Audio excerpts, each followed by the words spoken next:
मध्य प्रदेश के विदिशा में नगरपालिका के कई पार्षदों ने विदिशा की जीवनदायिनी बेतवा नदी पर जल सत्याग्रह किया। विदिशा नगरपालिका के पार्षद पिछले 33 दिनों से धरने पर बैठे हैं।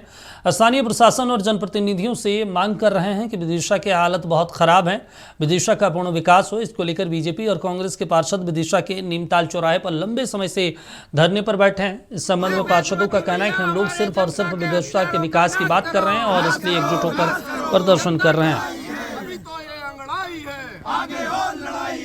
देखिए, हम सबसे पहली बात तो हम सब ये चाहते हैं कि विदिशा का विकास हो, और ये हमारा कोई भी आज 33वां धरने का दिन है। ये हमारी निजी एक भी इसमें मांग नहीं है। जो मांग है वो शहर के विकास के लिए है। और आज भी हम बेतवा मैया के तट पे यहाँ पर बैठे हुए हैं। आप खुद प्रत्यक्षदर्शी हैं बेतवा जी की क्या स्थिति हो गई है, और यहाँ के जनप्रतिनिधियों को दिखाई नहीं देता कि हमारी कलयुग की गंगा जिनको कहा जाता है, साक्षात जिनमें ईश्वर विराजमान होते हैं, और इसकी स्थिति कर रहे हैं। ये कितना छल और कपट इनके मन में है, ये चीज इनकी सोच से समझ में आता है। ये कहते हैं कि हमने एसटीपी का यहाँ सीवेज ट्रीटमेंट प्लांट का काम चालू कर दिया। आप बताइए, यहाँ पर चोर घाट के नाले के पास कहीं सीवेज एसटीपी का काम शुरू हुआ? बेतवा नदी का भी कभी उद्धार नहीं हुआ है। बार बार झूठे वादे किए जाते हैं बेतवा नदी के बारे में। चोरघाट नाले को बार बार बोला जाता है खत्म किया जाएगा, लेकिन आज तक खत्म नहीं हुआ। और विदिशा की जनता शुरू से अभी तक गंदा पानी पी रही है। चोरघाट का नाले का पूरा पानी, सीवेज का पानी नदी में आता है, वही जनता के बीच में नगर पालिका द्वारा डिस्ट्रीब्यूट किया जाता है और जनता वही पीती है।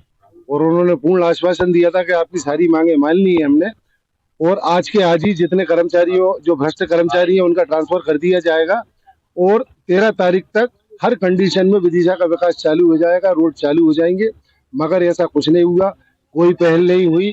इसीलिए जिस दिन हमारा धरना समाप्त हुआ था, हमने उस दिन भी आपसे कहा था कि ये धरना जब तक चलेगा जब तक हमारी जान नहीं चली जाएगी। इस पर ज्यादा जानकारी के साथ ब्यूरो हेड अशोक सोनी जी हमारे साथ जुड़ रहे हैं। अशोक जी, जिस तरीके से विरोध प्रदर्शन इस ठंड के मौसम में, विधायक ने क्या कुछ कहा था जो अब तक पूरा नहीं हुआ?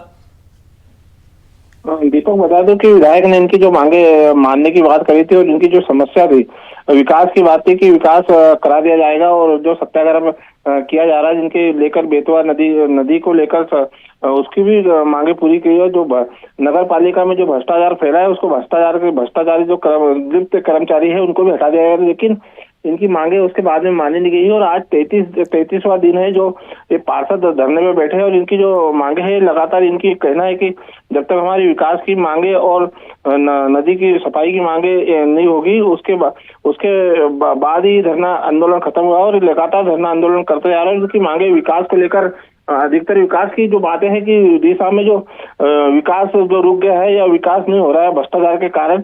दूसरी बात इनका ये भी कहना था कि जो विदिशा है ये शिवराज सिंह चौहान केंद्रीय मंत्री और पूर्व मुख्यमंत्री मध्य प्रदेश के का गृह क्षेत्र माना जाता है और उनका ही इलाका है। उसके बाद में यहाँ विकास और भ्रष्टाचार जिस प्रकार से फैला है उसको कम किया जाना चाहिए, और जो भ्रष्ट जैसे अधिकारी कर्मचारी जो भ्रष्टाचार करके विकास रोक रहे हैं उनको यहाँ से हटाना चाहिए तत्काल। ठीक है अशोक जी, जानकारी देने के लिए, बातचीत करने के लिए शुक्रिया आपका। तो आपको बता दें, बेतवा नदी पर जल सत्याग्रह कर आंदोलन किया जा रहा है, विकास कार्यों को लेकर प्रदर्शन किया गया।